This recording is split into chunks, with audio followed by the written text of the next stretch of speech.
Content de vous revoir, en tout cas. De façon périodique, on est invité à vous visiter. Pas assez à notre goût, mais enfin, on vient quand on nous invite, comme d'habitude. Et content de voir les mêmes visages, et puis d'autres visages de personnes qui s'ajoutent à cette église. Ça fait encore un peu plus de monde dans le ciel. Je ne sais pas s'il va nous rester de la place, mais bon, c'est pas mon problème, c'est le problème du Seigneur. Il fera avec. En tout cas, on est content de vous voir, de vous visiter, de vous saluer. Alors, comme d'habitude, le pasteur de l'église de Douai, Bruno Castello, m'a dit surtout, tu salues bien nos frères et sœurs de l'église. Alors, vous avez toutes les salutations de Bruno, mais aussi de l'église de Douai. Gloire à Dieu! Alors, ça fait un petit moment qu'on avait retenu cette date avec Vincent.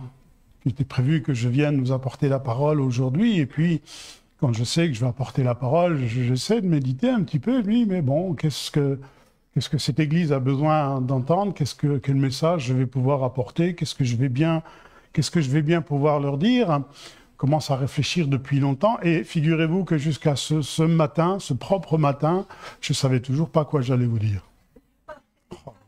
À quoi ça sert d'avoir du temps, finalement? On s'aperçoit qu'on ne sait pas l'utiliser, en tout cas, je ne sais pas l'utiliser. Alors, bien sûr, je demande au Seigneur, toujours, comme tout bon prédicateur doit le faire, et puis je ne sais toujours pas quoi vous apporter. Et tout d'un coup, certains vous diront, le Saint-Esprit m'a inspiré, une petite pensée qui traverse l'esprit. Moi, je ne sais pas du tout si c'est le Saint-Esprit, ou en tout cas, je n'ai pas cette prétention, mais je me suis dit, mais pourquoi pas parler de ce qui se passe en ce moment? Vous savez, on vit des temps qui sont vraiment déterminants, parce qu'il se met en place un truc que l'on voit décrit dans la parole de Dieu, des paroles prophétiques qui sont décrites dans la parole de Dieu, parce qu'on vit vraiment des temps déterminants que nous allons voir, et pas forcément des temps très réjouissants. Réjouissant dans un sens parce qu'ils décrivent exactement ce que Dieu a prévu de ce qui se passerait sur cette terre, et puis aussi bien sûr la délivrance dont tout croyant, dont toute personne qui croit en Dieu, que le Seigneur va offrir. On vit vraiment des temps déterminants, et ce serait vraiment dommage que l'on ne parle pas de cela. Alors j'imagine ne pas être le premier prédicateur qui vous parle de ce qui s'est passé récemment en Israël, même si je vais vous en reparler encore ce matin, et voir que ça correspond, encore une fois, exactement à ce que la parole de Dieu nous dit. Et pour nous, c'est très réconfortant. Pourquoi? Parce que ça nous indique que Dieu est au contrôle de tout. Dieu est au contrôle de tout. De tout ce qui se passe dans ce monde, même si c'est aussi atroce que ce que l'on a pu voir, ces événements qui se sont passés en Israël. On s'est dit, mais l'homme est vraiment fou, il est vraiment malade dans sa tête. Mais Dieu est au contrôle de tout. Dieu dirige tout. Dieu sait tout. Dieu sait tout. Alors, j'ai décidé de vous parler ce matin de revenir un petit peu sur ce qui s'est passé en Israël, le mettre à la lumière de la parole de Dieu. Mais ce qui me paraît intéressant aussi, c'est que chacun d'entre nous en tirions des leçons de la part de la parole, de la part de Dieu. Comment agir dans cette situation? Comment réagir dans cette situation? Et on verra que dans l'Ancienne Alliance, il s'est passé un événement semblable qui va nous instruire sur justement comment réagir devant cette situation? Que penser de la réaction d'Israël, par exemple? Est-ce qu'ils ont raison de réagir comme cela? Est-ce qu'ils ont tort de mettre en place un tel bombardement qui massacre des gens? Je ne sais pas. Moi, je ne sais pas. Et je ne suis pas là pour vous dire ils font bien, ils font mal. Je ne sais pas. Mais comment nous, on réagit dans un temps d'épreuve comme cela? C'est ça qui, pour moi, est intéressant, à la lumière de la parole de Dieu, en tout cas de ce qu'elle veut nous apprendre et de ce qu'elle veut nous instruire. Comment je dois me comporter au travers de cela?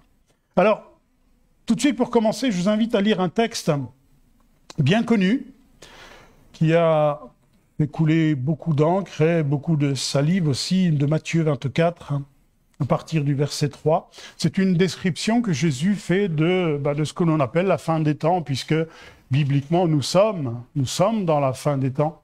Et il y a quelques événements, quelques descriptions de la part du Seigneur qui nous intéressent, qu'on va mettre en lumière avec les événements qui s'est passé en Israël et aussi ce que nous devons faire également. Donc Matthieu 24, verset 3. Alors, tout d'abord, désolé si mes pensées sont un peu vraques, si je cherche des idées, je vous dis, je n'avais pas préparé ça du tout. C'est encore en vrac dans ma tête, mais je compte sur le Seigneur pour que tout se développe dans mon esprit et bien vous expliquer les choses. Alors, Matthieu 24, verset 3. Il s'assit sur la montagne des Oliviers, et les disciples vinrent en particulier lui poser cette question. « Dis-nous, quand cela arrivera-t-il, et quel sera le signe de ton avènement et de la fin du monde ?» Alors Jésus leur répondit, « Prenez garde que personne ne vous séduise, car plusieurs viendront sous mon nom, disant, « C'est moi qui suis le Christ. » Et ils séduiront beaucoup de gens. Vous entendrez parler de guerre, de bruit de guerre. Gardez-vous d'être troublés, car il faut que ces choses arrivent. Mais ce ne sera pas encore la fin. Une nation s'élèvera contre une nation, un royaume contre un royaume. Il y aura en divers lieux des famines, des tremblements de terre. Tout cela ne sera que le commencement des douleurs. Alors, on vous livrera au tourment et l'on vous fera mourir. Vous serez haïs de toutes les nations à cause de mon nom. Alors aussi plusieurs succomberont et se trahiront, se haïront les uns les autres. Plusieurs faux prophètes s'élèveront et ils séduiront beaucoup de gens. Et parce que l'iniquité se sera accrue, l'amour du plus grand nombre se refroidira. Mais celui qui persévérera jusqu'à la fin sera sauvé. Cette bonne nouvelle du royaume sera prêchée dans le monde entier pour servir de témoignage à toutes les nations. Alors viendra la fin. Donc, voilà une description de ce que le Seigneur donne des événements qui vont se produire à la fin des temps. Et on se dit, effectivement, ça correspond bien. Il y a bien des choses qui nous font dire, effectivement, on est dedans et on est en plein dedans. Ce qui s'est passé dernièrement est déterminant parce qu'on s'aperçoit que c'est ce qui se met en place par rapport aux événements futurs. Avec l'avantage de connaître la parole de Dieu, on sait ce qui va se passer. Et on se dit, tiens, il y a ça, tac, tac, tac. Et chronologiquement, on s'aperçoit qu'on est en plein dedans. Et on est, je dirais, dans ce qui se profile, ce que la Bible appelle la guerre de Gog et Magog, qui sera quelque chose mais de terrifiant, de la guerre la plus terrible qu'il y aura eu au monde. Et c'est là que le Seigneur va revenir à ce moment-là, et puis que va se mettre en place des choses que le Père avait prévues depuis bien des années. Et ces événements qui se mettent en place, eh bien, le Seigneur les décrit là, à ce moment-là. Et puis, on s'aperçoit que cela correspond à l'actualité. Et ce qui est intéressant, c'est de regarder que la parole de Dieu, Dieu qui sait tout, non pas, je ne sais pas encore, je ne sais pas qui le saura d'ailleurs, est-ce que Dieu avait tout prévu d'avance, que les choses se passent, ça va se passer, ça va se passer, ça va se passer. Il y a une certaine prédestination, effectivement, qui est définie, prédéfinie par Dieu. Mais je crois que surtout, Dieu connaissant la nature du péché, savait très bien comment l'homme allait réagir, le dégât que ça allait faire dans le cœur de l'homme, et que ça allait le pousser à faire ceci, à faire cela, à faire encore ceci et encore cela. Et c'est pour ça qu'on y voit des événements, des choses qui se passent, qui se mettent en place, et qui aboutira jusqu'à cette guerre de Gog et Magog, où, pour réduire un petit peu, toutes les nations vont se liguer contre Israël. Et c'est exactement ce qui est en train de se mettre en place. Regardez, tous les peuples arabes, toutes les peuplades arabes sont en pleine ébullition et ne jurent qu'une chose, allez, zigouiller Israël. Alors, vous avez l'Occident, vous avez l'Orient, l'Occident, vous avez des pays qui encore soutiennent Israël parce que politiquement c'est intéressé ou autre encore. Et puis petit à petit on se dit mais comment réagit Israël avec tout ce qu'ils font, avec tous les morts, ils sont en train, ce qu'ils font on ne comprend pas, ils sont en train de tuer des gens innocents. Humainement on se dit ouais c'est quand même pas normal d'agir comme ça. Alors, on peut être d'accord ou ne pas d'accord, ok? Mais ce qui fait que petit à petit, les nations qui, aujourd'hui encore, je dirais, sont en faveur d'Israël, soutiennent Israël, même s'ils disent « c'est pas normal ce qu'on leur a fait », ils réagissent « ouais, mais c'est pas normal comment ils réagissent », on s'aperçoit que petit à petit, les nations vont lâcher Israël, jusqu'à se retrouver tout seuls, c'est en tout cas le sens de la prophétie. Ils vont se retrouver tout seuls. Toutes les nations vont se liguer contre Israël. Et c'est là que Jésus va descendre, poser ses pieds sur la montagne des Oliviers et puis offrir la délivrance à Israël. Et puis, aujourd'hui, ça se met en place. hein, au travers de ce qui s'est passé. On condamne les attaques qu'ils ont eues dernièrement. Humainement, c'est pas bien ce qu'ils ont fait, donc on condamne. Et puis, toutes les nations sont d'accord avec Israël, et puis petit à petit, il y en a plein qui se retirent. Ouais, mais comme ils agissent, eux, ils agissent exactement de la même façon, donc c'est quand même pas normal. Hein, il y a un revirement de situation où les nations se disent ok, on était pour Israël, c'est pas normal ce que le Hamas a fait, mais c'est quand même pas normal que ce que Israël a fait. Et petit à petit, les nations commencent à lâcher Israël. Et aujourd'hui, qui est le grand soutien d'Israël? Ben, c'est les États-Unis. Et tant que les États-Unis soutiendront Israël, toutes les peuplades n'oseront pas toucher Israël. Pourquoi? Parce que les États-Unis est une nation très, très, très puissante, aussi bien militairement que politiquement et économiquement aussi. Donc, pour l'instant, on ne touche pas encore à Israël. Même si on jure, on se dit, ben, on aimerait bien les zigouiller. Mais imaginez qu'un jour, les États-Unis, par contre, lâchent Israël. Eh ben, je vous garantis que toutes les nations à cœur joie vont se donner contre Israël. Et c'est ce que nous décrit la guerre de Gog et Magog, où toutes les nations seront liguées contre Israël. Donc, se met en place, et au travers de l'événement qui s'est passé dernièrement et que nous allons voir, se met en place justement cet aboutissement des choses pour arriver jusqu'à la guerre de Gog et Magog. Vous savez, la parole de Dieu, elle est extraordinaire parce qu'elle a inspiré à des gens des choses qu'ils ont vécues personnellement, qu'ils ont ressenties personnellement, qu'ils ont écrit aussi, qui nous forment la Bible, de situations qu'ils ont vécues présentement, mais qui sont aussi des prophéties futures. Eh bien, savez-vous que ce qui s'est passé dernièrement en Israël, donc ce massacre qui a eu lieu là, à proximité de Tel Aviv, eh bien, savez-vous qu'il y a un homme de Dieu qui en parlait dans la parole? C'est David. David va décrire ce qu'il ressent, lui, ce qu'il vit présentement dans les temps où il va écrire ce psaume. Mais est-ce qu'il savait la portée de son psaume? Est-ce qu'il avait connaissance que ce qu'il était en train de décrire décrivait sa situation, mais la situation future? Je vous invite à lire avec moi le psaume 27, qui est surprenant et qui est un psaume qui décrit ce que David ressent à ce moment-là. Mais je pense qu'il était très, très, très loin de s'imaginer que ce psaume décrit les événements que nous avons vécus dernièrement. Psaume 27, on va le lire tous ensemble et on va le commenter et voir justement ces choses que David ne soupçonnait certainement même pas. Du verset 1, on va lire tout ce psaume 27. L'Éternel est ma lumière et mon salut. De qui aurais-je crainte? L'Éternel est le soutien de ma vie. De qui aurais-je peur? Quand les méchants s'avancent contre moi pour dévorer ma chair, ce sont mes persécuteurs et mes ennemis qui chancellent et tombent. Si une armée se campe contre moi, mon cœur n'aurait aucune crainte. Si une guerre s'est levée contre moi, je serai malgré cela plein de confiance.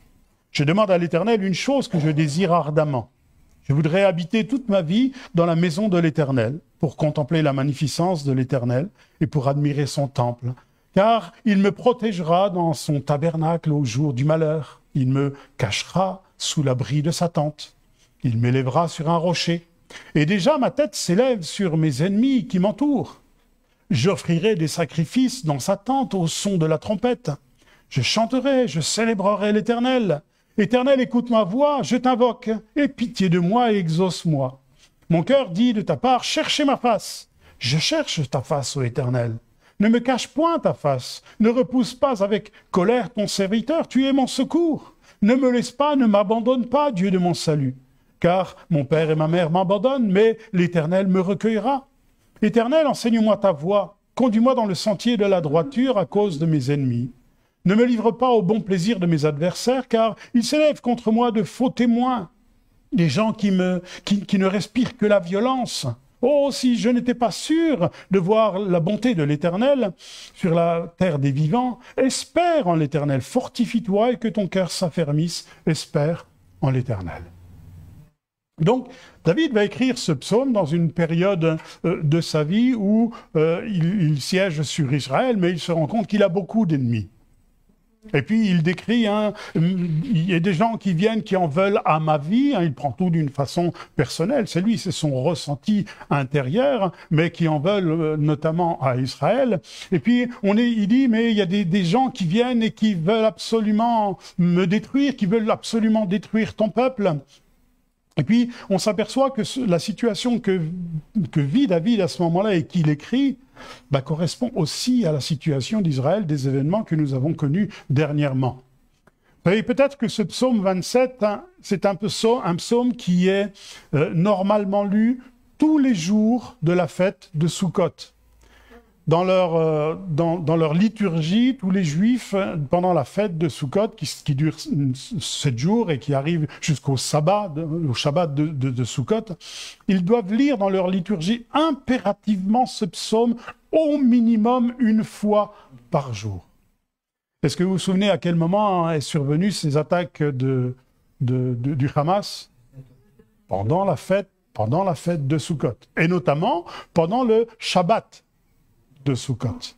Donc, on s'aperçoit d'un temps qui est défini où David écrit ce psaume et loin de s'imaginer qu'un jour il allait se produire quelque chose qui est décrit là dans la parole de Dieu à un moment précis de l'histoire d'Israël qui est la fête de Sukkot. Et cette fête de Sukkot, elle est très importante pour Israël, pour la liturgie juive. Eh bien, il y a dans ce psaume des descriptions que l'on voit qui correspondent aux événements futurs. Ce que David a vécu là, à ce moment-là, il ne savait pas que plusieurs dizaines, centaines d'années après, Israël allait revivre la même chose. Parce que lorsque vous regardez un petit peu dans ce psaume et ce que va décrire David, lorsque vous le regardez un petit peu en hébreu, il y a des mots qui viennent comme des flashs, comme ça. Il y a des trucs qui disent « Waouh, ça correspond ». Par exemple, le verset 2, David décrit « Quand des méchants s'avancent contre moi pour dévorer ma chair, mes persécuteurs, mes ennemis ». Il y a des ennemis qui sont les mêmes à l'époque. Ces ennemis, c'était toujours les Amalécites, c'était les Moabites, etc. On retrouve les mêmes. Il va dire « Quand des méchants s'avancent contre moi ». Et vous savez comment on dit « méchant » en hébreu? Savez-vous comment on dit des méchants? Et on dit aussi « Reim ». Non, Hamas, c'est pas la même chose. On dit Reim. Méchant ou encore malfaiteur se dit Reim. Vous savez où s'est passée cette attaque en Israël, vous avez entendu? Dans la vallée de Reim. Ça correspond. Ce que David vit à ce moment-là, loin de se douter que plusieurs années après, il allait encore y avoir des méchants, des Reim, qui vont opérer un massacre au milieu d'Israël. À quel moment ce massacre va-t-il se produire? On l'a dit au moment de Sukkot. Ce psaume doit être lu impérativement tous les jours de la fête de Sukkot par chaque juif. Et d'ailleurs, David en parle, il dit souvent, moi je désire qu'une chose, c'est d'être dans la présence de Dieu, c'est d'habiter dans la présence de Dieu, d'habiter dans la tente de Dieu, dans la tente. Comment on dit tente en hébreu? Sukkot. Deuxième élément qui nous dit, waouh, voilà encore une lumière jetée sur un truc qui se passe à ce moment-là. Donc, on a les temps dans lesquels vont se passer ces choses, on a les personnes, on a en tout cas le lieu dans lequel vont se passer ces choses, dans la vallée de Reim. Et puis, un troisième élément qui est très important, qui est au verset 12. « Ne me livre pas au bon plaisir de mes adversaires, car s'ils s'élèvent contre moi de faux témoins, des gens qui ne respirent que la violence. » Comment dit-on violence en hébreu? Hamas. Alors on a la vallée de Reim, pendant les temps de Sukkot, et on a le Hamas. On se dit ce que David a vécu à ce moment-là et qui décrit ce qui se passe dans son cœur, était-il conscient que plusieurs centaines d'années après, on allait revivre les mêmes choses? Est-ce que ce psaume décrit réellement, est-ce que c'était écrit que les choses se passent comme cela? Non, mais Dieu sait très bien que le péché dans le cœur de l'homme amènera l'homme à produire des choses qui sont déjà décrites dans la parole de Dieu. Dieu est au contrôle de tout, frères et sœurs. Et vous savez, lorsqu'on regarde ces choses, ce que le Hamas a fait là dernièrement, ça correspond exactement aussi au comportement qu'avait Amalek à l'époque. Vous savez que l'ennemi juré d'Israël, ça a toujours été Amalek. Amalek, c'est un descendant d'Ésaü Ésaü a eu un fils qui s'appellera Eliphaz, je crois, un truc comme ça, Eliphaz, voilà, qui va se marier à Timna, donc des peuplades autres que Israël. Hein, on s'aperçoit qu'il y a la diversité de peuplades, mais alors il aurait dû rester en Israël. Et puis, ce couple va enfanter Amalek. Et ce Amalek va devenir à l'origine du peuple amalécite, et Amalek sera toujours l'ennemi juré d'Israël.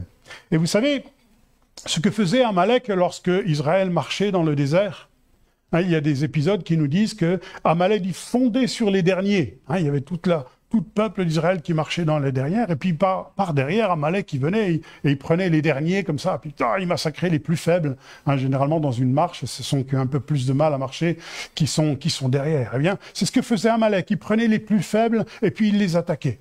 Eh bien, lorsqu'on regarde un petit peu la vallée de Réhim, j'ai regardé ce matin, cette vallée de Réhim, vous savez où elle se trouve exactement? Ben, elle se trouve à la frontière de la tribu de Dan et de la tribu de Juda. Et lorsque vous regardez la marche dans le désert et vous regardez l'ordre dans lequel marchait Israël dans le désert, hein, c'était un ordre bien précis. Hein. C'était pas allez les gars on y va, non, c'était la tribu de machin en premier, tribu de deuxième en deuxième, etc. La tribu qui était la plus derrière, vous savez laquelle était-ce? C'était la tribu de Dan. Qu'est-ce que va faire le Hamas? Ils vont commettre un truc abominable où? Dans la tribu de Dan. Sur qui? Sur ceux qui sont considérés comme les traînards hein, du peuple d'Israël, ceux qui sont le plus derrière. Moi, je me souviens, à l'école, j'étais toujours derrière. C'était pas pour rien, hein, c'est parce que je voulais pas travailler. Quand on est le plus derrière, celui qui se met à l'écart cherche ce qui lui plaît, nous dit la parole de Dieu. Et la tribu de Dan était souvent considérée comme une tribu un peu récalcitrante. Hein, c'était un petit peu... eux, ils font jamais comme les autres, eux, ils sont toujours en train de râler, ils sont toujours ceci. C'était un peu la réputation de la tribu de Dan. Et puis, il nous est dit que les Amalécites, Amalek, ils fondaient sur la tribu de Dan. Putain, c'est la tribu de Dan qui souvent a été... étaient les plus exposés aux attaques d'Amalek. Eh bien, on retrouve exactement les événements qui se sont produits là, hein, dernièrement en Israël. C'est sur la tribu de Dan. Et vous savez, ces événements se sont produits pas très loin de Tel Aviv.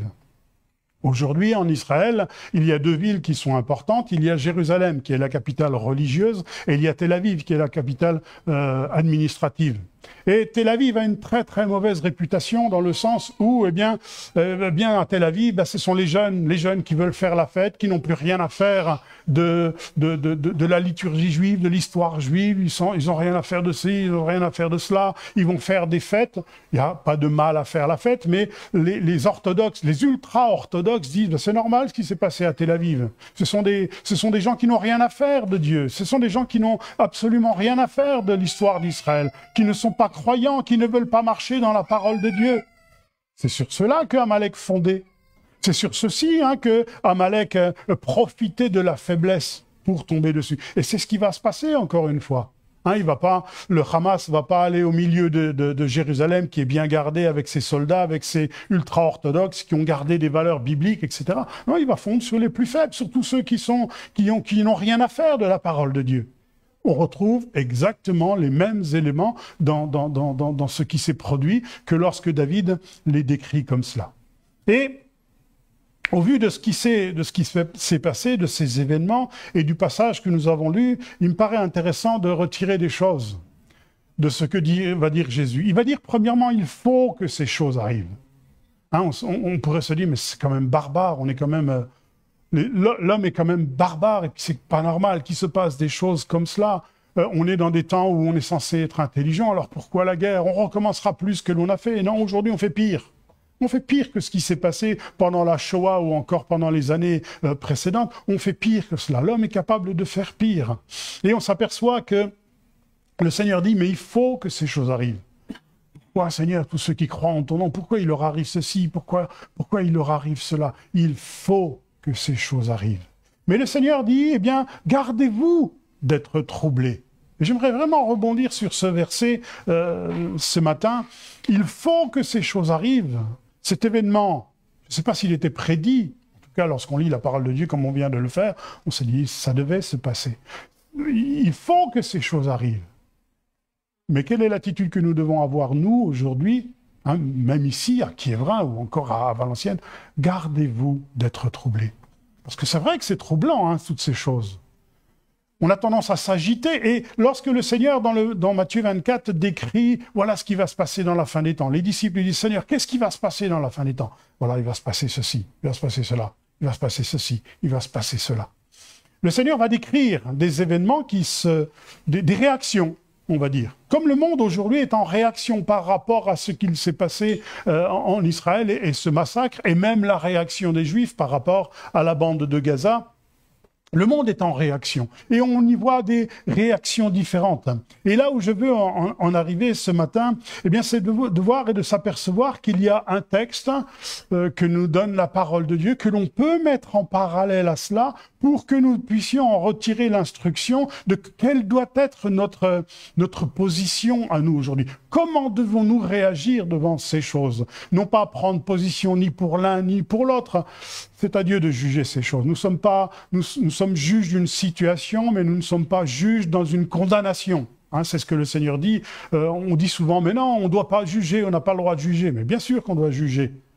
On doit juger des situations. Et on est capable de juger la situation de ce qui se fait en Israël actuellement. Mais ce n'est pas à moi de condamner un tel ou de condamner un tel.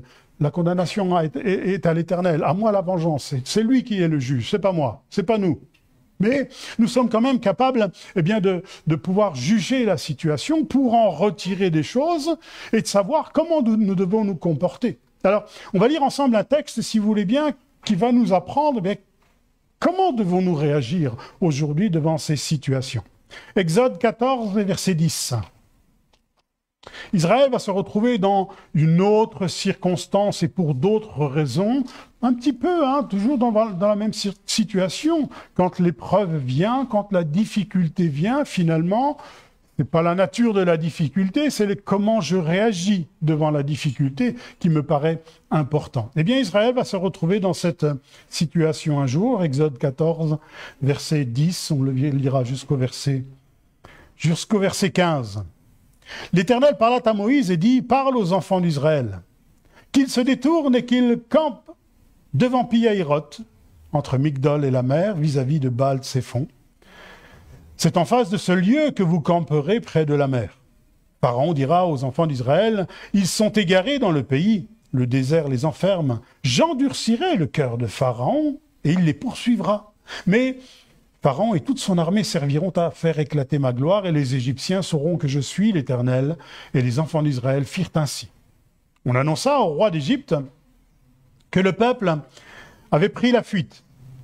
Alors le cœur de Pharaon et celui de ses serviteurs furent changés à l'égard du peuple. Ils dirent, « Qu'avons-nous fait en laissant aller Israël, dont nous n'aurons plus les services ?» Et Pharaon attela son char et il prit son peuple avec lui. Il prit 600 chars d'élite et tous les chars de l'Égypte. Il avait sur tous les combattants.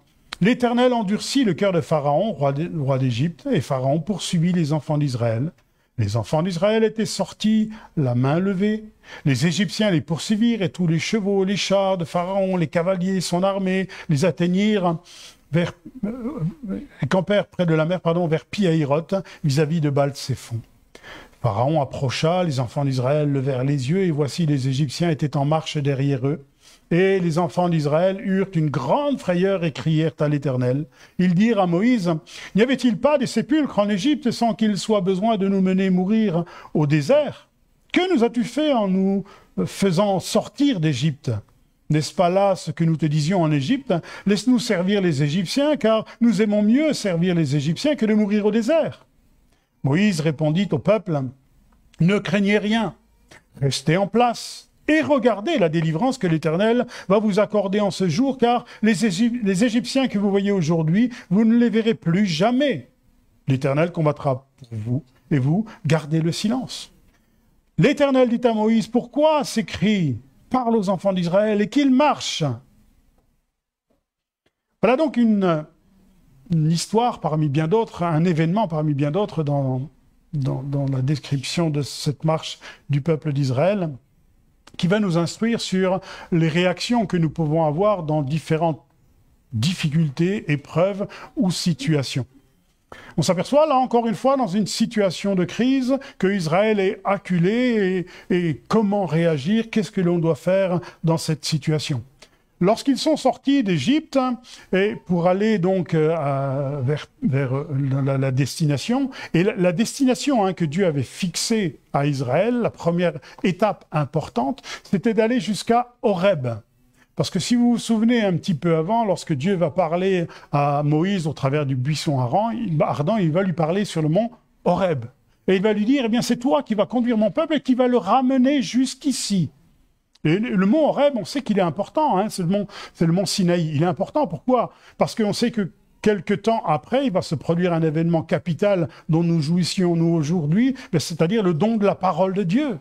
Tu vas sortir mon peuple de la servitude et tu vas l'emmener jusqu'au lieu où ils vont recevoir la parole de Dieu. Et cette parole de Dieu qu'ils vont recevoir est très importante parce que c'est cette parole-là qui va les libérer. Le but ultime de la parole de Dieu, c'est quoi? C'est qu'elle nous affranchisse.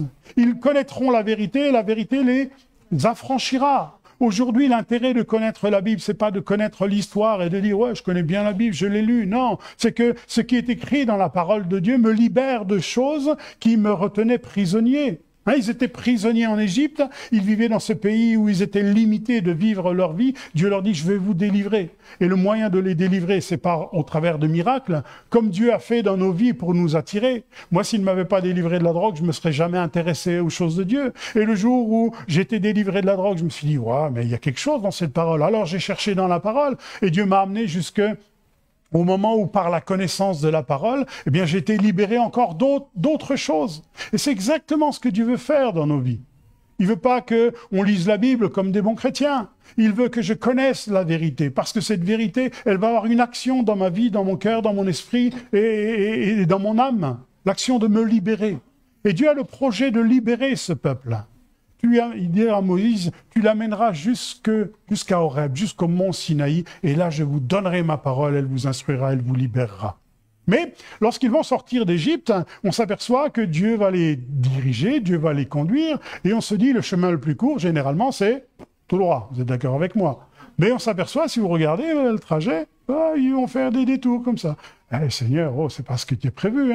L'étape que nous avons envie de connaître, c'est l'étape de la liberté, mais ça va pas se passer comme cela. Et parce que le détour que Dieu leur fait passer va les conduire dans une épreuve, et que je pense que Dieu l'avait prévu, ils vont se retrouver, vous connaissez l'histoire, acculés entre la mer qui est derrière eux, la mer de Jonque qui est derrière eux, donc ils ne peuvent pas franchir, et puis l'armée égyptienne qui ne désire qu'une chose, c'est encore une fois les massacrer. Et il se retrouve là dans cette situation, il se dit mais maintenant qu'est-ce qu'on fait? Et Moïse, viens voir, c'est toi qui nous as conduits jusque-là. Pourquoi nous a conduits jusque-là? Et puis, eh bien ce qui est intéressant, c'est qu'on y voit 4 réactions différentes, qui peuvent correspondre aussi aux réactions que nous pourrions avoir, nous, dans la situation de ce monde qui est en pleine ébullition, et de se dire, mais finalement, waouh, mais ça sert à quoi de croire en Dieu, ou bien ça sert à quoi de faire tout ça, ça sert à quoi d'aller au culte le dimanche? On se retrouve exactement dans ces 4 réactions que le Seigneur va décrire dans Matthieu 24, parce que l'iniquité se sera accrue, l'amour du plus grand nombre se refroidira. Vous haïrez les uns les autres. Il va décrire des situations qui peuvent exactement être la même chose que l'on va retrouver dans nos cœurs. Alors, lorsqu'ils vont voir l'armée d'Égypte comme ça devant eux, prête à les massacrer, donc 4 réactions. La première réaction, ça, on ne le trouve pas dans la parole de Dieu, mais c'est souvent le Talmud et la tradition orale qui nous le dit. La première des réactions, ça va être de se jeter dans la mer. Devant nous, on a les Égyptiens, ils vont nous massacrer, ça c'est sûr. Nous, on n'a pas d'armes, on n'est pas des hommes de guerre, on n'est pas des gens de guerre, on est des gens qui avons travaillé toute notre vie, on est foutus d'avance. La seule solution, on va se jeter dans la mer. Alors, non pas pour mourir, allez, on va mourir en paix, les gars, allons-y, c'est de se dire, avec un peu de chance, il y en a qui vont atteindre l'autre bord. Et c'était tout à fait possible d'atteindre l'autre bord, à condition d'être un bon nageur, ils vont bien le faire à pied. Pourquoi pas le faire à la nage? Seule solution pour se sortir de cette situation, allez, jetons-nous dans la mer. Même si on sait que malheureusement, dans cette situation, il y en a qui vont jamais passer de l'autre côté, les plus faibles, les enfants, souvent, ils n'auront jamais la force d'aller jusqu'au bout. Oui, mais c'est le seul moyen que l'on a pour rester. Donc, première hypothèse que certains parmi Israël va mettre en place, jetons-nous dans la mer. Et puis, la mer, vous savez, lorsque l'on regarde dans la parole de Dieu, c'est souvent l'image du monde. Hein, c'est souvent l'image des nations. Hein, et souvent représentée comme la mer. Dans l'Apocalypse, par exemple, vous avez cette image. La mer rendit les morts qui étaient en elle. Hein, c'est l'image des nations. Et devant des situations d'épreuve, devant des situations où on ne comprend plus rien, où on se dit, mais ça sert à quoi de croire en Dieu? Regarde dans l'état où on est, regarde ce qui se passe même aux croyants, regarde même ce qui se passe au propre peuple de Dieu. On pourrait être tenté de dire, mais ça sert à quoi finalement? Ça sert à quoi? Je vais garder ma foi, mais bon, je vais aller dans le monde et je vais me fondre dans le monde pour ne pas subir ce que les croyants subissent. Je garderai ma foi, mais je vais rester quand même dans le monde. Voilà une première réaction. C'est de se dire, eh bien, j'ai ma foi, certes, mais je vais vivre comme le monde. Je vais retourner dans le monde, je vais retrouver les choses que je faisais avant. Ce sont ceux qui croient que finalement, dans le monde, il y a un espoir d'être sauvé. On va essayer quand même. On va essayer quand même si je retrouve des choses d'avant, je vais quand même essayer de retourner. Comme ça, je ne subirai pas les assauts des ennemis de l'Éternel. Et puis, on s'aperçoit que c'est peut-être un moyen d'être sauvé, mais ce n'est pas du tout le moyen que Dieu a prévu. Parce que souvent, lorsque l'on retourne dans les choses que l'on a laissées de côté, que l'on faisait avant, eh bien, ce sont ces choses qui vont revenir de plus en plus belles. Et vous savez, lorsque on laisse une part à l'ennemi, qu'est-ce qu'il fait? Il va tout prendre.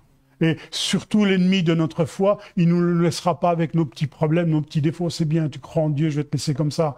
Il va grignoter cela jusqu'à ce qu'il n'y ait plus de foi du tout. Donc, une première réaction qu'on pourrait avoir, nous, devant la situation, ça sert à quoi de croire quand on voit tout ce qui arrive? Ça sert à quoi?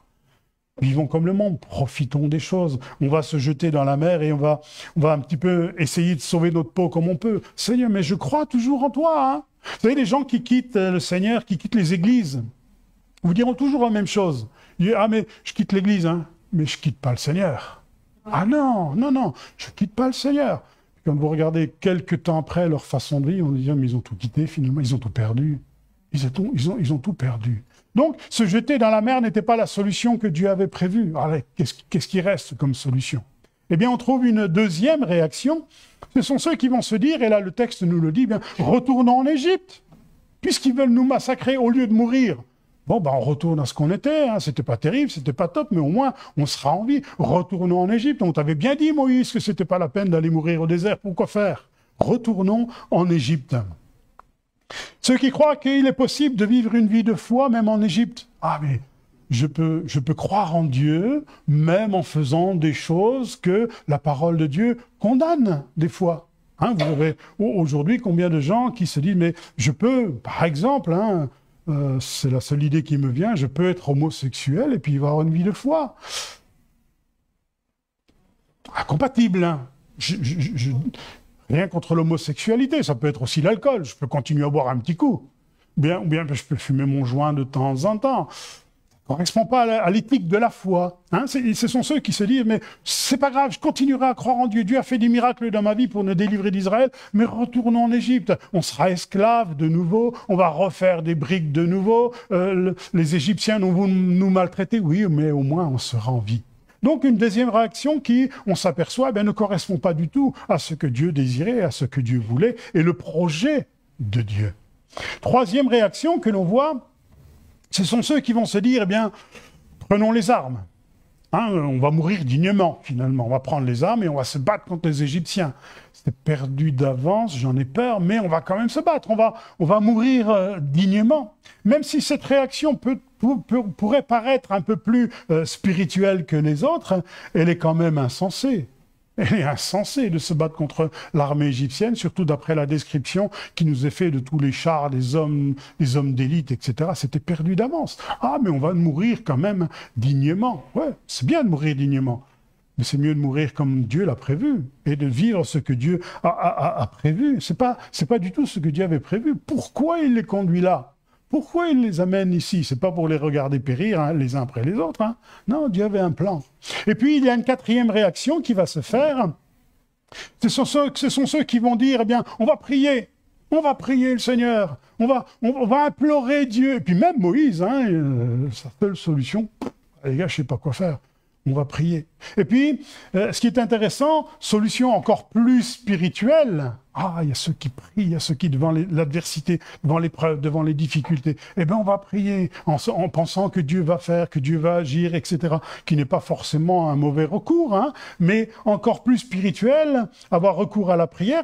Et même Moïse va se mettre à prier, qu'est-ce que Dieu va faire? Il va s'adresser à Moïse, il va dire, tais-toi.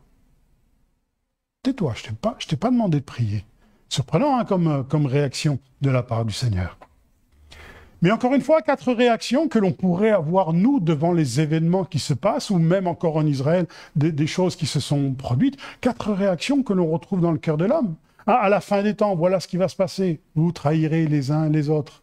L'amour du plus grand nombre se refroidira. Il y en a qui vont se sauver dans un endroit, il y en a qui vont rester là, etc. Jésus décrit ce qui va se passer dans la fin des temps. Et nous vivons la fin des temps. Et notre réaction à nous, quelle doit être? De se mettre dans la mer, dans le monde? Doit être, eh bien, de prier? Oui, je n'ai rien contre la prière. Est-ce qu'elle doit être de retourner en Égypte? Est-ce qu'elle doit être de prendre les armes? On se dit, mais qu'est-ce qu'on doit faire dans des moments d'épreuve? Qu'est-ce que l'on doit faire? Eh bien, on arrive justement à l'objectif de cette prédication ce matin. L'objectif poursuivi par Dieu, c'était la connaissance de Dieu. Mais ces 4 solutions, ces 4 réactions n'amenaient pas à la connaissance de Dieu. N'amenaient pas là où Dieu voulait les emmener, hein, jusqu'au Sinaï. Moi, mon projet, c'est de vous emmener au Sinaï. Et tant que vous me ferez confiance, vous arriverez au Sinaï. Mais tant que vous réagirez comme vous êtes en train de réagir, eh bien, ces 4 solutions ne sont pas les bonnes solutions. Parce que la parole de Dieu avait la capacité de les emmener plus loin que ce qu'ils étaient, que ce qu'ils vivaient, de leurs limites, de leurs chaînes. Alors, il nous a dit dans le verset que nous avons lu, verset 13 et 14, il nous a dit « Moïse répondit au peuple, ne craignez rien, restez en place et regardez la délivrance que l'Éternel va vous accorder en ce jour, car les Égyptiens que vous voyez aujourd'hui, vous ne les verrez plus jamais. L'Éternel combattra pour vous et vous, gardez le silence. » Moïse, qui va avoir un sursaut parce qu'il a certainement reçu de la part du Seigneur, il dit, voilà les 4 réactions, voilà, il y a un groupe de gens qui veulent retourner en Égypte, un groupe de gens qui veulent prier, etc., etc. Dieu dit, taisez-vous et regardez. Vous savez, souvent dans des moments d'épreuve, on se dit, mais comment je dois réagir? Qu'est-ce que je dois faire? Est-ce que je dois prier? Est-ce que je dois jeûner? Est-ce que je dois faire ceci? Est-ce que je dois cela? Souvent, le Seigneur me dit, tais-toi et regarde la délivrance que j'ai prévue pour toi. Et lorsqu'on s'agite de tous les côtés, souvent on fait du n'importe quoi. Et on pourrait tirer image de ce qu'Israël... Est-ce que Israël aujourd'hui a la bonne réaction hein, par rapport à ce qu'ils ont vécu? Je ne sais pas. Mais je suis convaincu d'une chose, c'est qu'ils doivent attendre la délivrance de la part de l'Éternel, puisqu'elle est prédite. Le Seigneur leur dit, moi je viendrai un jour et je vous délivrerai. C'est écrit, les choses doivent se passer ainsi. Toutes les nations vous combattront, toutes les nations vont se liguer contre Israël. Mais j'ai prévu un temps de délivrance pour eux. Leur réaction aujourd'hui, elle n'est peut-être pas bonne, pas condamnable. Humainement, on peut dire que oui, parce qu'il y a des innocents qui meurent alors qu'ils n'ont rien fait. Mais la réaction qui nous est inspirée par le Seigneur, c'est regardez la délivrance que j'ai pour vous aujourd'hui. Dieu a une délivrance pour chacun d'entre nous. Et vous savez, dans la parole de Dieu, souvent on voit Dieu agir ainsi. Et on va le voir au travers de différentes choses. Ce que je dois comprendre et ce que je dois faire. La parole ne nous laisse pas sans compréhension. Et c'est là tout l'intérêt de la parole de Dieu. Et c'est là la raison pour laquelle, frères et sœurs, inspirez-vous, imprégnez-vous de la parole de Dieu. C'est pas pour avoir connaissance de la Bible et des histoires qui se sont faites. Non, c'est parce qu'elle va susciter en vous la délivrance que Dieu a prévue pour vous. Dans toutes les situations que vous allez traverser, Dieu a prévu la délivrance. Et souvent, cette délivrance prévue, c'est quoi? Elle va être inspirée de la parole de Dieu, parce qu'elle vous affranchira. Vous connaîtrez la vérité, et la vérité vous affranchira. Et cette vérité, eh bien, effectivement, nous avons l'avantage d'avoir une Bible entière qui nous est révélée, et nous avons l'avantage de plonger nos regards dedans, parce que Dieu veut nous délivrer. Et Dieu agit d'une façon et d'une autre.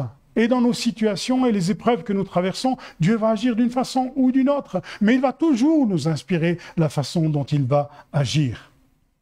Souvent, la révélation de Dieu, vous savez, dans des situations comme cela, elle va être différente hein, pour l'un et pour l'autre. Pour un, il va lui être demandé d'agir comme ceci, pour un autre d'attendre dans la patience, pour un autre de faire des choses. Ça, Dieu connaît, Dieu nous connaît, il va nous mettre partie intégrante, je dirais, de cela. Mais on remarque d'une façon surprenante dans la parole de Dieu que Dieu se révèle sous des noms différents. Vous savez qu'il y a plusieurs noms différents par lesquels le Tout-Puissant va se révéler dans des circonstances différentes, parce qu'il n'est pas un Dieu, je dirais, unique dans le sens où c'est Dieu, c'est tout. Non, il a plusieurs facettes. Il a plusieurs noms. Pourquoi? Il a le nom principal qui est le Yod, He, Vav, He, Y-H, V-H, qui est indescriptible, imprononçable, même pour les Hébreux. Ils ne savent pas comment le prononcer. Pourquoi? Parce qu'on ne peut pas mettre Dieu en boîte. On ne peut pas cerner Dieu. Il a plusieurs personnalités et il va se révéler au fur et à mesure de l'histoire et des personnages bibliques que l'Ancien Testament nous raconte. Il va se révéler sous des noms différents. Et puis, il nous a dit un jour qu'il va se révéler sous le nom de Elohim. Elohim, vous savez, c'est par exemple dans le premier verset de la parole de Dieu, Bereshit bara Elohim et Hashamaim et Haaretz. Là, on y trouve le Elohim. Et ce Dieu qui se révèle sous le nom de Elohim, qu'est-ce que c'est? Eh bien, je dirais que c'est la force de Dieu dans la nature. C'est la force de ce que Dieu est, qu'il a mis dans le naturel, dans le naturel des choses. Ça veut dire que si je marche avec Dieu, la bénédiction va nous accompagner tous les jours sans le moindre effort, parce qu'il est le Dieu Elohim. Ça veut dire que si je me conforme, si je m'abreuve de la parole de Dieu et que je la mets en pratique dans ma vie, Dieu dit, voilà les bénédictions qui vont suivre. Ne vous inquiétez de rien. Je pourvoirai à tout. Fais de l'Éternel tes délices, il te donnera ce que ton cœur désire. Il n'est pas dit, fais de l'Éternel tes délices, jeûne pendant 40 jours et je te donnerai ce dont tu as besoin. Non, non, il te donnera ce que ton cœur désire. Cherchez premièrement le royaume de Dieu et la justice, et tout le reste vous sera donné par-dessus. Ça, c'est le Dieu Elohim. C'est le Dieu qui a mis des choses en place que, si elles sont respectées dans ma vie de tous les jours, c'est-à-dire la pratique de la parole de Dieu, voilà les bénédictions que vous allez rencontrer. C'est le Dieu de la force de la nature, Elohim. Et il va se révéler un jour comme étant le Elohim. Et puis un jour, il va se révéler à d'autres personnages comme étant le Adonai. Ah tiens, je ne connais pas celui-là. Mais oui, mais c'est le même. Adonai. Avec Dieu, nous ferons des exploits. Ça veut dire que là, maintenant, on a une part. Dieu, dans cette révélation que Dieu va faire sous le nom de Adonai, c'est-à-dire qu'il est le Dieu tout-puissant qui donne la victoire, mais je vais t'intégrer dans cette victoire. Moi, je dois comprendre que Dieu ne fera, des fois, pas tout à ma place. C'est pour ça que, comment comprendre, qu'est-ce que je dois faire dans une situation d'épreuve? Est-ce que je dois laisser les choses comme cela? Est-ce que je dois prier? Il y a ceux qui vont vous dire, il faut que tu jeûnes, il faut que tu pries, sinon il ne va rien se passer. Mais ça dépend des situations, ça dépend de la révélation que tu vas vivre de la part du Seigneur, parce que Dieu te connaît, Dieu connaît ton besoin, Dieu connaît la situation. Pour certains, il va leur dire, laisse, c'est moi qui vais faire. Pour d'autres, il va lui dire, effectivement, il faut que tu pries dans telle et telle situation. Devant Goliath, par exemple. Devant Goliath, David va se présenter et il va lui dire tout simplement, je marche devant toi au nom de Adonai, au nom de l'Éternel. Nous, on a traduit l'Éternel en français, mais au nom de Adonai, c'est-à-dire celui qui donne la victoire, celui qui propose la victoire, celui par qui, la délivrance va venir. Même si tu as une part, même si tu dois aller au combat, la délivrance va venir de l'Éternel. Et puis, une troisième révélation que nous voyons dans la parole, quand Dieu fait le miracle sans le besoin de quoi que ce soit, comme dans le passage que nous avons lu du peuple qui se trouve derrière la mer. Ne priez pas, n'allez pas combattre, ne vous jetez pas dans la mer.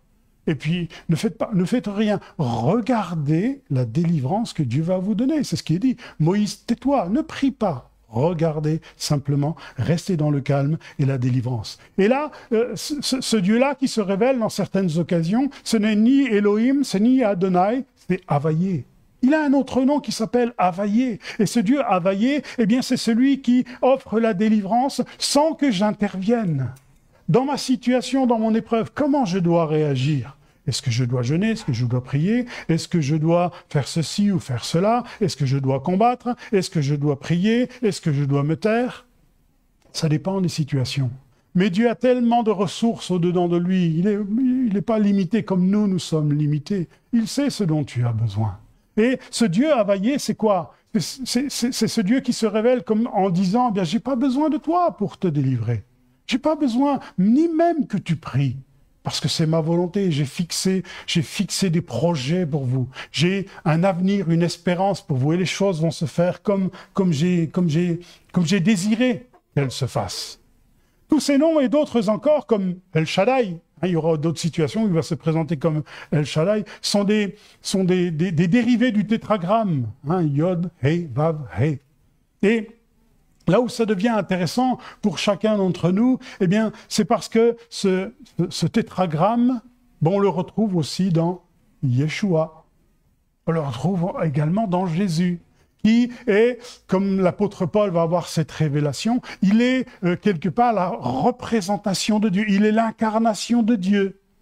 Il est celui qui, en sa personne, va réunir toutes les facettes de la personnalité de Dieu. C'est extraordinaire de comprendre cela. Et nous avons donc en Jésus, eh bien, toute cette personnalité, le Elohim, qui dit, j'ai pas besoin de toi dans certaines circonstances. Les choses vont se faire de façon naturelle. Si tu marches avec Dieu, la bénédiction va t'accompagner. Dans d'autres circonstances, eh bien, Dieu va te faire participant à ton combat. Par exemple, quand le peuple est en train de se bagarrer en bas dans la vallée, où Josué est en train de se bagarrer, on a Moïse qui est au-dessus de la montagne. Et puis, vous connaissez l'histoire, Moïse lève les bras, le peuple est vainqueur en bas. Moïse est fatigué, il baisse les bras, le peuple est vaincu. On s'aperçoit que là, la prière a son importance. Et des fois, dans certaines situations, Dieu va nous dire, mais j'ai besoin que tu pries à ce moment-là. Dans cette épreuve, j'ai besoin de ta participation. J'ai besoin, tu es un élément déterminant de ta délivrance. Et puis dans d'autres, dans Havaïe, t'inquiète, les choses vont se faire sans que tu fasses quoi que ce soit. Donc on se dit, mais comment je dois agir? Et c'est là toute la difficulté, souvent, d'une épreuve dans laquelle on est, d'un problème que l'on peut traverser dans notre vie. Seigneur, comment je dois agir? Qu'est-ce que je dois faire? Est-ce que je dois me mettre en prière? Est-ce que je dois me mettre dans le jeûne? Est-ce que je vais combattre? Est-ce que je vais faire ceci? Est-ce que je vais faire cela? Et c'est là qu'il est important de recevoir la révélation de Dieu. Et c'est là, frères et sœurs, que l'on comprend tout le besoin d'une communion avec le Seigneur. Pas seulement de connaître l'histoire, mais d'avoir une communion avec le Seigneur qui a promis de nous délivrer de ces situations. Amen.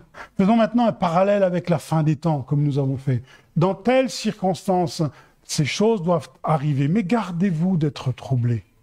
Frères et sœurs, on a Yeshua, nous, qui incarne toutes ces personnalités de Dieu et qui combat pour nous et qui a des promesses extraordinaires. Et il va dire, plusieurs se trahiront, se haïront les uns les autres. Il est en train de parler d'Israël, et notamment aussi du peuple croyant, ça nous concerne, parce que chacun va réagir un petit peu n'importe comment, en faisant n'importe quoi. Le résultat, les uns vont se haïr, les autres vont se trahir, etc., etc. Plusieurs succomberont, va-t-il dire. Vous savez, nos réactions, souvent, sont déterminantes de ce qui va se passer. Mais au travers de ce passage, on se dit, mais j'ai besoin de faire confiance au Seigneur, et j'ai surtout besoin d'entendre ce que lui désire dans cette situation. Amen. Et c'est important de vivre ces choses.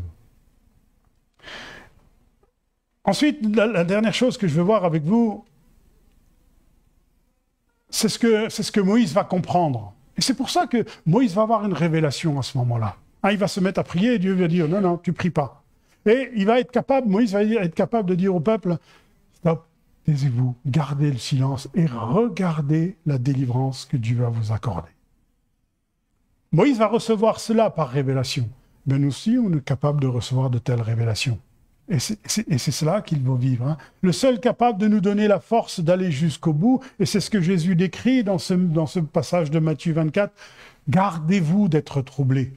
Tout ce qui se passe dans nos vies, vous savez, toutes les épreuves que l'on traverse n'a qu'un but, c'est de nous effaroucher. Vous savez comment font les lions dans la jungle lorsqu'ils veulent manger un zèbre ou je ne sais pas quoi? Ils rugissent.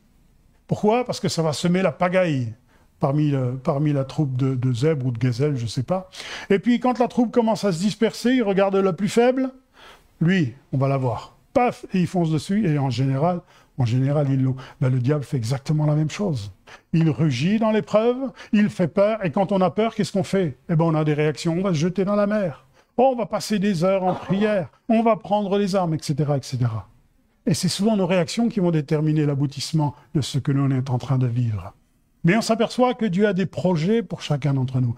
Jésus est le Elohim, c'est-à-dire que si tu mets sa parole en pratique dans ta vie, alors attends-toi à sa présence. Le peuple d'Israël est dans le désert, ils n'ont rien à manger. Dieu leur dit, ne vous inquiétez pas, je vais faire tomber la manne. Et il ne nous est pas dit que tous les soirs, ils devaient se mettre en prière pendant un certain temps pour avoir la manne du lendemain. Non, elle tombait automatiquement. Hein. Vous n'avez rien besoin de faire. Dieu a les mêmes promesses pour chacun d'entre nous. Exactement les mêmes. Cherche d'abord le royaume de Dieu et la justice, et toutes choses te seront données par-dessus. Si aujourd'hui j'ai des besoins, et on a chacun des besoins dans notre vie de tous les jours, le Seigneur dit, marche. Tais-toi, marche. Et tu verras, tes besoins, moi je les comble. Ça, c'est le Dieu Elohim. J'ai besoin du Dieu Adonai parce qu'il a mis son esprit et sa force en moi qui va nous conduire dans toute la vérité. J'ai besoin de ce Dieu Adonai qui, des fois, va me rendre participant à ma victoire, pris dans cette situation. Lève les mains, Moïse, parce que c'est là que le peuple va être victorieux en bas. Prie, passe des temps à rechercher ma face. Et c'est encore ce que David dit dans le psaume 27. Je cherche ta face éternelle. Qu'est-ce que devrait faire, loin de juger Israël, mais qu'est-ce que devrait faire Israël aujourd'hui? Combattre ou pas, je ne sais pas, j'en sais rien. C'est de chercher la face de Dieu. Pourquoi? Parce qu'il a promis de les délivrer. Parce qu'il a promis qu'il y aura un moment de délivrance. Parce qu'il a promis qu'il viendra un jour où même toutes les nations seront liguées contre eux. Moi, je viendrai, je poserai mes pieds et le monde va reconnaître enfin. Ça, c'est le Dieu qui nous rend participants. Ça, c'est le Dieu Availlé qui nous dit, qui veut nous rendre participants à notre propre victoire, ou ce Dieu qui, parce qu'il faut que je regarde, que je reste dans la foi et dans la confiance. Gardez-vous d'être troublés, dira Jésus. Gardez-vous d'être troublés. Le diable, par les événements qui sont extérieurs ou les événements que je vis intérieurs, n'a qu'un but, c'est celui de me troubler. Et quand je suis troublé, j'ai des réactions bizarres. C'est exactement ce que le diable cherche. Gardez-vous d'être troublés, dira le Seigneur. On s'aperçoit qu'on a un Dieu extraordinaire. Les choses sont écrites. Est-ce qu'elles sont écrites de façon très, très, très significative et que les choses doivent se passer comme ça? Mais on s'aperçoit qu'on y trouve des images qui collent, comme ce psaume 27 qui colle exactement avec ce qui s'est passé dernièrement en Israël. Mais c'est le même Dieu, frères et sœurs, hein? C'est le même. Jésus est la personne qui incarne toutes les personnalités du Père. Le Dieu Availlé, le Dieu Adonai, le Dieu Elohim, le Dieu El Shaddai, etc., etc.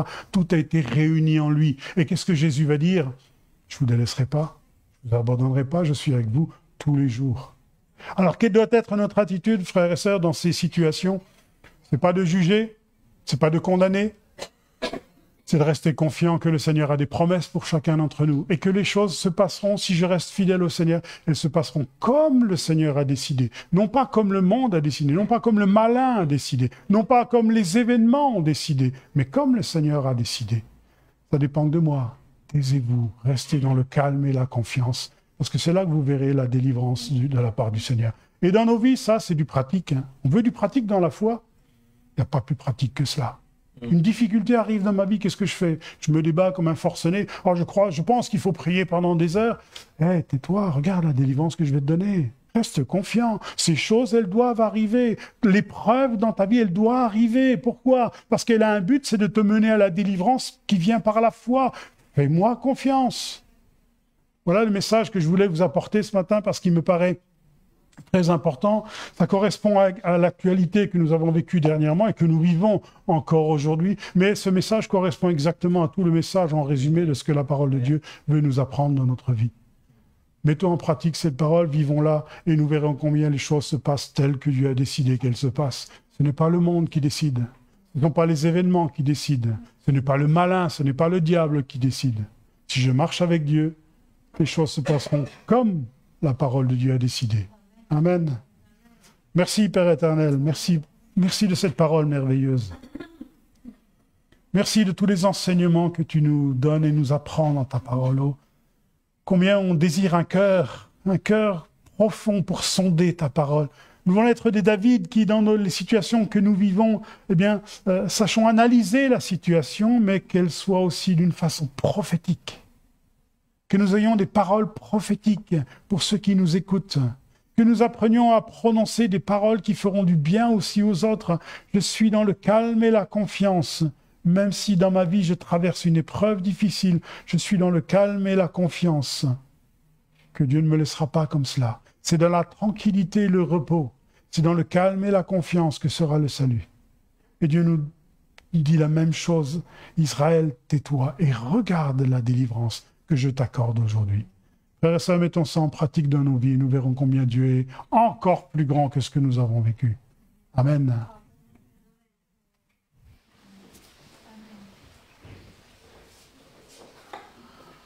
Merci Philippe pour ce partage qui est adressé à des disciples de Yeshua. On ne peut pas comprendre ce genre de message-là si on n'est que chrétien entre guillemets. Il faut être rentré dans une dimension d'être né de nouveau, d'avoir reçu l'esprit, le discernement des choses pour apprécier ce genre de partage. Dieu est multifacette, ça nous a été répété plusieurs fois pendant le partage. Et ce qui est de rassurant pour chacun d'entre nous, c'est qu'il est au contrôle de tout.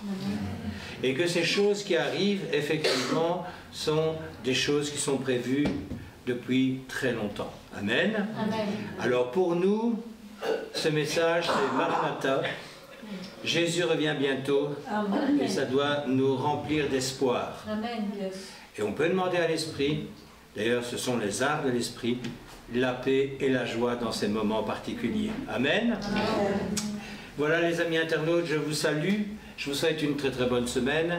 Je rappelle que nous avons notre réunion de prière demain à 20 h et la réunion d'enseignement qui sera, d'ailleurs cet enseignement sera donné par notre frère Michel Andrat ce mercredi à 19 h 30. Bonne semaine, soyez bénis. Amen.